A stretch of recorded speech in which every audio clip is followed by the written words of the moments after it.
Сәлеметсіз бе? Құрылыс салу жолымен жобалық қуаты 500 орын жайға арналған студенттер жатақханасын ашу мысалын қарастырайық. Құрылысқа жұмсалған шығындардың өтемі жылына бір оқушы үшін 122 айлық есептік көрсеткішті құрайды. Бұл 2020 жылға 340 мың теңге. Оны 500 студентке көбейтіп, 169 миллион теңгені аламыз.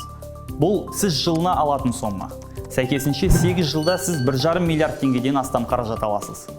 Сонымен қоса, сіз тұрғындардан тұру ақысын ала аласыз және оның көлемін өзіңіз белгілейсіз.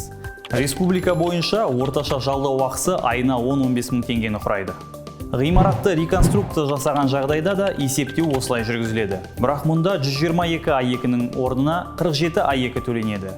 Бұл 2020 жылы 130 мың теңге. Студенттік жатақхананы ашу шығындары кәсіпкердің өзіне және объектінің инфрақұрылымына байланысты.